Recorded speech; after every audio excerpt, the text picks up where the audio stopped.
Good morning every one. ഞാൻ doctor Sini Sajeev. ഇன்றைக்கி நம்ம வந்துட்டு ஒரு ஈஸி பிரேக்ஃபாஸ்ட்டு, ரொம்ப ஈஸியான ஒரு 5 மினிட்ஸ்லேயே ரெடி பண்ண முடியும்னா ஒரு பிரேக்ஃபாஸ்ட்டு ரெசிபி பார்க்கலாம். இன்றைக்கி காலையில் எழுந்திரிச்சப்போ இது ரொம்ப சோம்பேறித்தனமாக இருக்குது.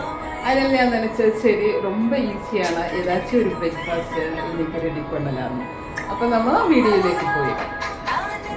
അപ്പോൾ ഇതിക്ക് വേണ്ടിയിട്ട് ഞാനൊരു 3 വെങ്കായം, அப்புறம் ஒரு 3-4 பச்சை மிளகா, அப்புறம் கொஞ்சம் கருவேப்பிலை, ஒரு கஷ்ணம் இஞ்சி, இவ்வளோ ரொம்ப குட்டியாக கட் பண்ணி எடுத்தாச்சு.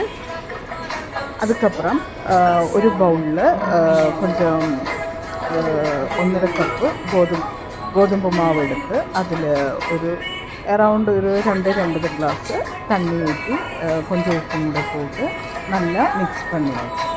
அதுக்கப்புறம் ஒரு பேன் வச்சு கடுகு போட்டு, கடுகு வெடித்த பிறகு நம்ம இந்த அரிஞ்சு வச்சுக்கணும் வெங்காயம், பச்சை மிளகாய், இஞ்சி, கருவேப்பிலை நல்லா ஃப்ரை பண்ணணும். ப்ரௌன் கலர் ஆன வரைக்கும் உப்பு தேவையான அளவுக்கு போட்டுக்கோங்க. அதுக்கப்புறம் நம்மளை இதை எடுத்து கோதுமை மாவில் அதுக்கப்புறம் அது கோதுமை மாவில் போட்டுட்டு நல்லா மிக்ஸ் பண்ணணும்.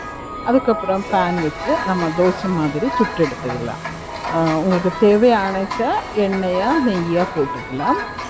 இது ரொம்ப சூப்பரான பிரேக்ஃபாஸ்டான ஈஸியாக ஒரு 5 மினிட்ஸ்லேயே ரெடி பண்ணலாம். இதுக்கு ஒரு சட்னி அரைக்கிறதுக்கு ഞാൻ கொஞ்சம் தேங்காய், கொஞ்சம் எண்ணெய், கொஞ்சம் உப்பு, சின்ன வெங்காயம், ஒரு பூண்டு, கொஞ்சம் கருவேப்பிலை, கொஞ்சம் தண்ணி விட்டு, ஒரு ஸ்பூன் தண்ணி விட்டு, அதுக்கப்புறம் ஒரு சட்னி அரை. அப்போ நமக்கு ஈஸி பிரேக்ஃபாஸ்ட் ரெடி ஆகிட்டுங்க. நம்ம இதில் கொஞ்சம் சூப்பராக இருக்குது, பிரமாதம் இருக்குது.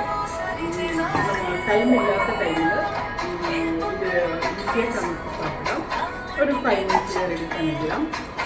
நீங்கள் எல்லாருமே நம்ம கொஞ்சம் ட்ரை பண்ணுங்கள். இந்த சட்னி எல்லாமே வந்து நம்ம இந்த தோசை சாப்பிட முடியும். Okay, see you again. Bye bye.